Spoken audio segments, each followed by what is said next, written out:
the only true wisdom is in knowing you know nothing. This statement by Socrates has embodied the purpose of my research, and it is the reason behind my driven motivation and my constant state of enchantment by the beauty of nature. In our growing world today, commonly we, the students, are subjected to the raw force of technology.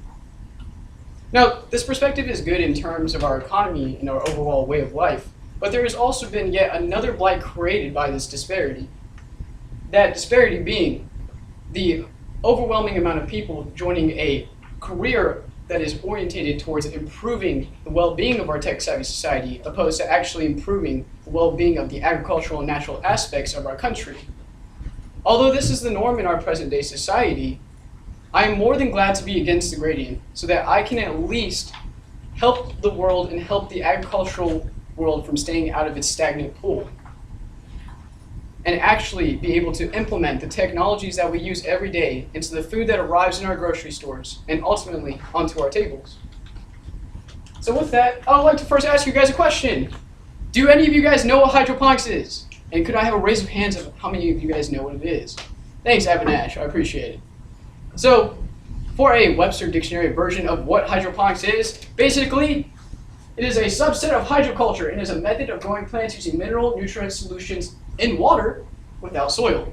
Simply put, it's growing plants in water. I cannot explain and emphasize enough how simple hydroponics is, and as much as they make it sound very difficult to master, it is extremely, extremely easy. And I'll be able to show you this with my simple system. So what I would like to talk about first initially is my intent with this original work and the change in which I had to go through during the duration of my project. Originally, what I was planning to do is mess with the nutrient solutions and see how they react with the plants I was working with. However, due to prolonged delays, along with a myriad of other difficulties I had to go through with, I was unable to actually start my garden in a good enough time to actually have the ability to test mineral solutions on my plants. So now I've decided to change my focus of my project actually towards the building process and mastering my first season, my first real grow using a hydroponic system. With that, I'd like to actually give you an introduction into what my system looks like and just a few demonstrations of what it does. So as you can see here, I have two systems going on. We have a small system, which is this one, and then we have the larger system, which is this one right here. My smaller system was, I won't go into much depth for this discussion, but pretty much it was a Christmas gift given to me, well, Christmas of course. And the fact of the matter is that this was pretty much a pre-built. All I had to do was acquire a 5-gallon bucket that was opaque, of course, and then find a light system to install it above it. Pretty easy, pretty simple stuff. So for the sake of actually having something to discuss with you guys, I would like to start talking about the actual larger system I built with my own two hands. So now we'll start going into that. Oh. So this is the beginning of flow. As you can see here, I've kind of indicated the flow lines in which the water is running. What basically is happening is the water is being pushed out of my reservoir, the water being a nutrient-rich solution of some sort mixed with the fertilizers with a myriad of minerals within it, such as nitrogen, phosphorus, potassium, magnesium, all the sorts. However, the reservoir is also switched off constantly with different types of nutrient solution according to the stage in which the plant is in at that time. Right now, I just have distilled water running through it because I don't want any salt buildups on my emitters, and I'll get into a large discussion about that later. But for simplicity's sake, this is the beginning of my flow. And what we have right here is basically a fountain pump. Unfortunately, I was unable to actually take a picture of what was going on inside the reservoir itself, just on the basis that it would not be a clear picture, nor would you even know what the heck was going on.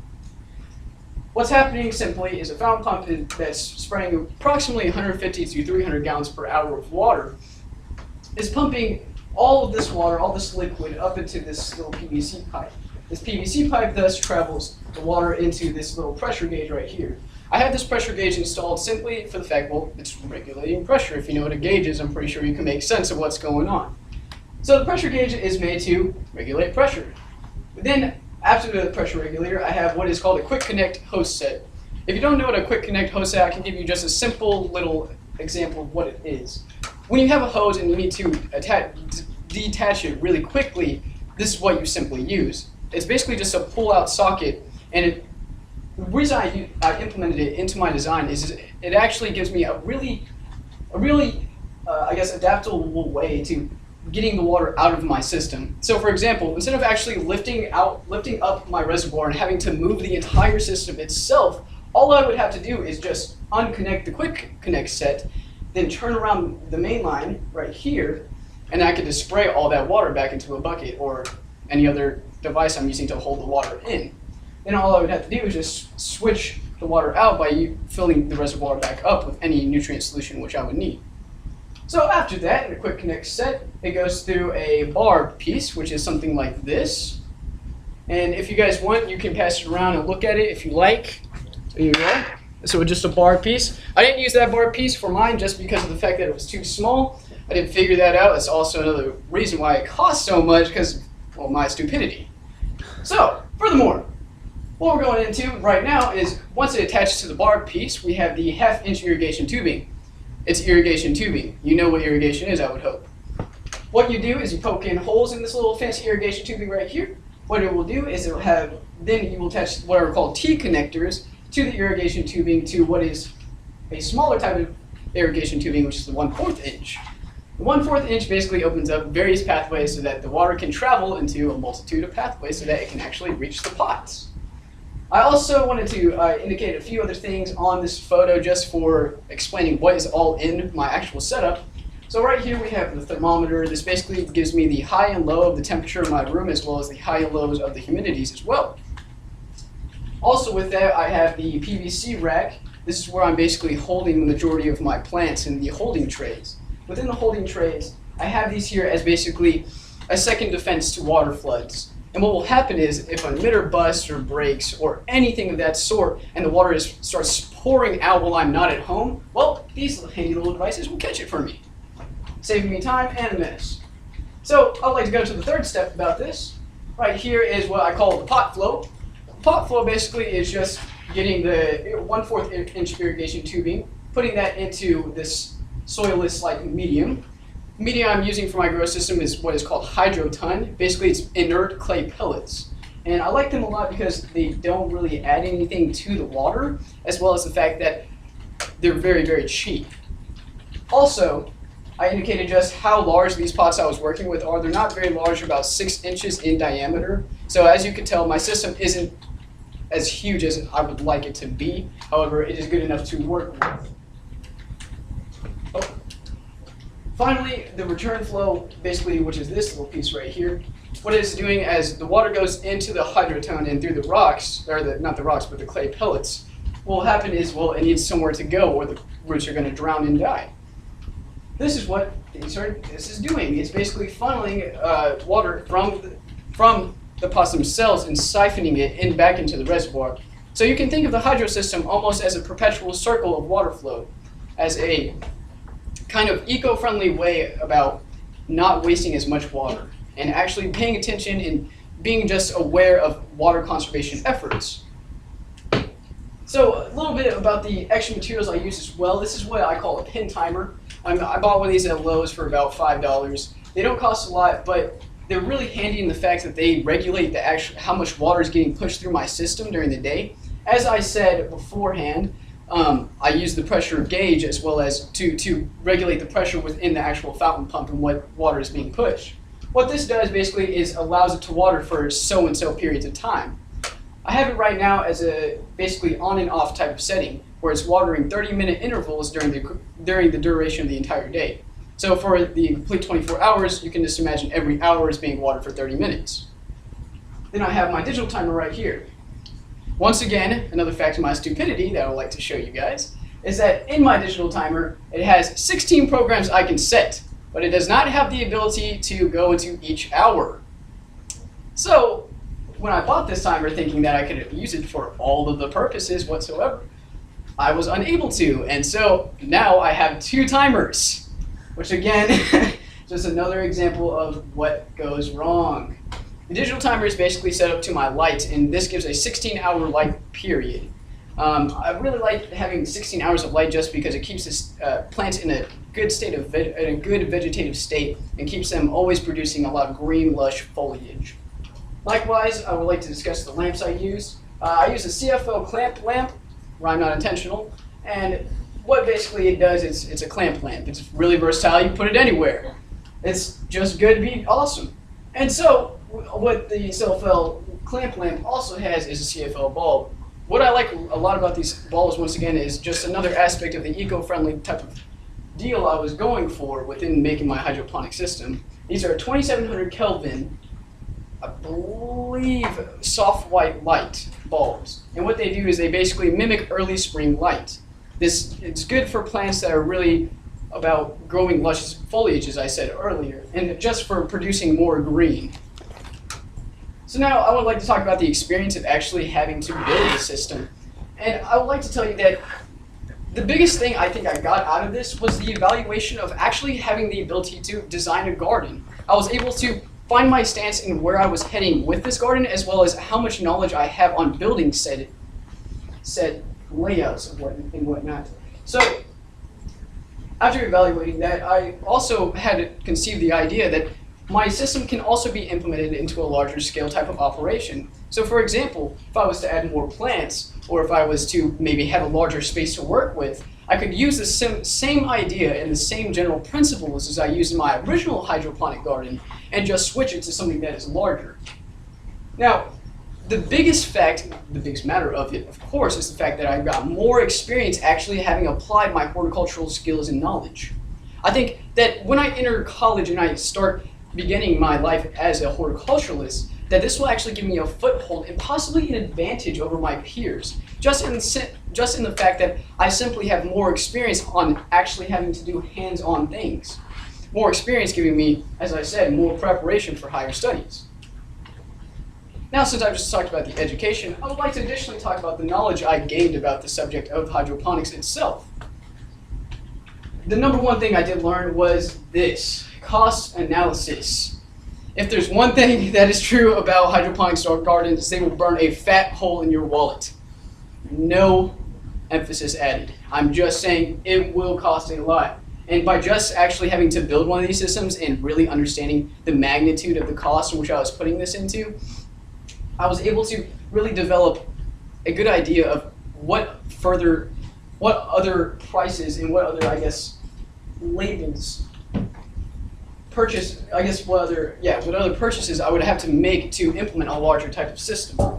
So with that, I also had gained basically an idea of how many educational resources I had. Unfortunately, I cannot go to my family and my peers and ask them, hey, you know how to build a hydroponic system? Because none of them know a lick about it. And it sucks to know that, but the fact of the matter is that it increased, I believe, my intrinsic motivation and my wanting to build this. Just giving me the idea that, hey, I can do this, and I have the ability to produce something that's beautiful and on my own. Also with this barb, I wanted to talk about emitters as well.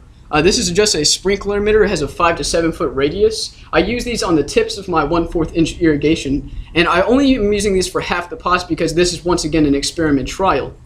So you guys can look at this. It's just, what it does is just basically sprinkle out the water into a ring, which is really nice with the hydrotone pellets because they have a tendency to wick themselves out. Wicking is just a fancy term to say spreads the water out. Also with the wick, not with the wick, but with the other emitter, I have another emitter, which is the top drip emitter. This basically just pours out a steady stream of water, and this also regulates the pressure even further to 2 gallons per hour. So with that, and understanding the amount of educational resources, I basically had to figure out in a tough way that I'm all alone. And even going to my mentor and asking her about her extensive horticultural knowledge, well, she doesn't know a lick about hydroponics either. So the fact of the matter is that when it comes to hydroponics and being a horticulturalist within this tech-savvy society, if I really want to implement new technology, well, this is the way to go. And this will be the future of gardening. Hydroponics is the answer. And once people are able to see that and conceive that idea, I think that the world will be ready and due for a change. Likewise, I was able to learn about irrigation terminology and irrigation setup. As I just showed you guys, these are just some irrigation emitters right there. I also had to know what is a backflow preventer. Backflow preventers basically just kind of stop the actual water, basically runoff water, from coming back into your system. I don't initially have this problem because, once again, I'm working in an indoor system. I don't have to deal with maybe dog urine coming back into my reservoir and contaminating all the water I use. Once again, you don't want your plants contaminated with dog urine. It's gross.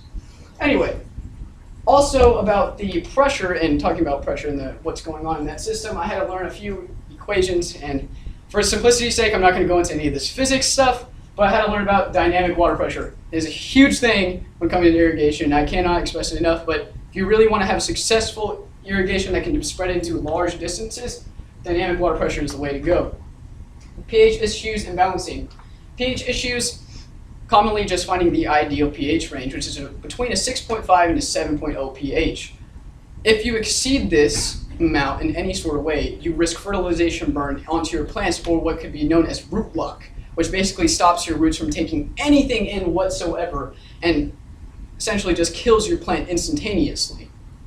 So having to know that, and as well as learning how to gauge that, which you would have to use this small pH tester, which you basically get a vial of the liquid that's in your reservoir, and you add, I can't really remember the exact name of the liquid you drop into the reservoir water capsule, but then when you shake it up, it turns it into a color. This color basically indicates what range your pH lies in. Ideally, the perfect color is a pea color, even though that's pretty gross. Once again, it's always coming back to pea around here. Anyway, hydroponic germination and transplanting in hydroponics. So opposed to actually just sowing seeds within the soil and just kind of letting them flourish like that, what kind of is different from hydroponic germination is you actually have to start them in their own soil cubes. What I used was rockwool cubes. It's a very porous thread-like material, and as I continue into this PowerPoint, you'll actually see the progress I'm making with the plants in my system and how they're going in these said rockwool cubes. Also with germination as well, we would have to go into the transplanting in hydroponics. See, you simply can't just put a seed into the medium you're using for hydroponics. It's simply too large, and if you're just going to drop a seed, well, you're basically dropping it back into your reservoir.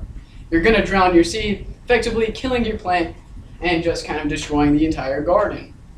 So it was good to know that beforehand because, you know, stuff like that happens all the time to inexperienced gardeners. But I was also able to get a good idea of the soilless mediums I was using. So right here, as I said earlier, is Hydroton. It's basically those clay pellets that are inert, and the only kind of difficulty I had with them is the fact that when they're shipped around in massive proportions, they do acquire a thin layer of dust on them.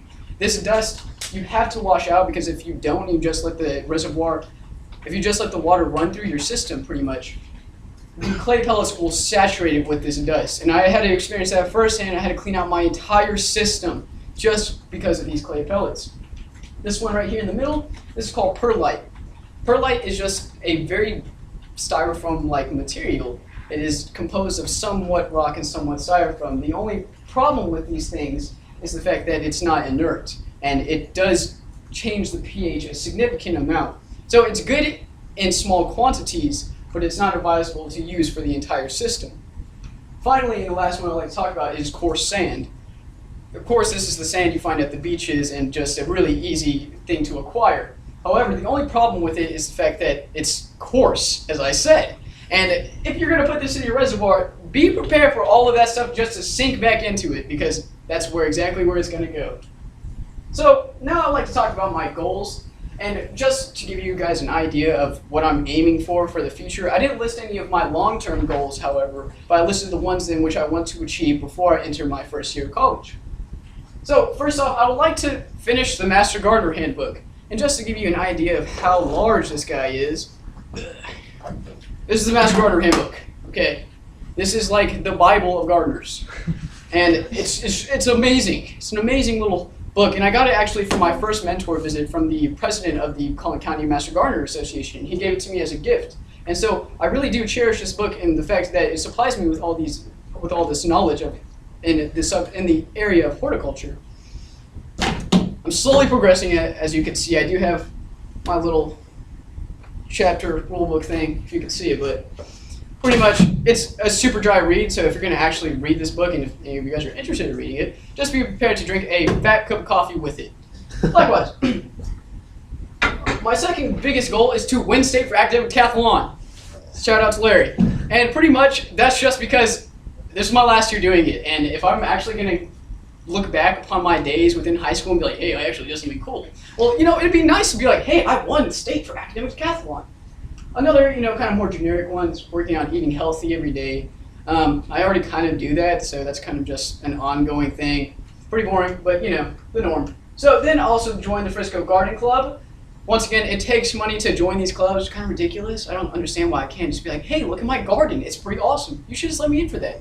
But they don't hold that way. So I have to kind of deal and pay them cash. Once again, and then the last one is save cash to get a car, which kind of goes hand in hand with the saving cash to go into the Frisco Garden Club. So it's more of a kind of waiting situation on seeing which one I actually want more. Car. Anyway, so board reflection. Just to add a little bit of, I guess, connection to the board in which I've made. Within the middle of my board, I did talk about the main 4 hydroponic systems that are typically used for small scale growths. Within one of the 4 systems, I mentioned the top drip system, which was right here, but you clearly can't see that. I actually did implement the top drip system within my larger system as a whole. So I think it was really good for me to actually establish something I presented at a research showcase to all the people that were going there, as well as I did educate a few people about hydroponic systems, so it's just good to have some actual tangible evidence of some of this. Likewise, the propagation of flowers. As you guys all know, I have a thing for flowers. I just do. I love flowers. And so that's why I added these little flowers on my board. What's really cool about that is that I'm growing California poppies within my hydroponic system, so it'd be good to have beautiful, aesthetic, appealing flowers to actually add on to my board. So now I actually wanted to give you a demonstration of what's going on with my garden and the progress I'm making so far. As you can see, and I stated above, I'm growing 2 oregano seeds, or 2 oregano plants, 2 cilantro plants, 2 California poppies, and a jalapeno plant. On the majority part, and I wish this picture would be more clear, but in this one, these 2 are the oregano, and essentially they both sprouted. They sprouted yesterday, so it was kind of just the luck of the draw that I was able to present that to you right now. This cilantro right here has sprouted, but it's sprouted at least 20 different seeds at the same time, so I would have to pinch a few off and really make sure what's going on with that is okay. This one, however, my sad friend, it's not sprouted at all. Very depressing. I will keep checking you, my friend. And these 2, which are the California poppies, almost instantly sprouted. In about 2 days, that basically happened. And the jalapeno is just a special case because its germination period is just so long. Typically, it takes 3 to 4 weeks for a jalapeno seed to actually germinate, which is surprising because the majority of plants I've worked with only took a maximum of about 3 days to germinate. So this is kind of a jump from the norm, and I feel that actually growing something that has to do with agriculture, if you recall me using that term from the last speech I gave, it's just a good introduction into that type of field. So ultimately, I think that us as humans have to stray away from the anthropocentric mindset we have. The earth has shed us with just overwhelming grace, and I feel that the fact of the matter is that we haven't really gave back to what she's given us. The matter of the fact is that this world that we live in is just commonly considered just a place we live on. But in reality, we do live on a planet that has been giving to us for centuries and centuries and centuries. And I feel that instead of actually taking acknowledgement of this grace, we kind of just ignore it and further the degradation of our natural world. So it is just my personal plea to you guys that think before you do something in our natural world. Our very impact as humans is so large in magnitude within our own planet that if you could just think for 1 second and prepare and maybe take in charge of something and understand the magnitude of your effects, hopefully you can stop things from happening, such as invasive species, or, for example, just further degradation of our environment. Littering, pollution, all of this can be stopped if we just take the time out of the day to stop it. The only way to reach true environmental balance and to achieve an equilibrium between humans and nature is for humans to take the lead. It is up to the innovators of today and our generations of today to take and to determine the fate of our planet and the destiny of our species. Thank you.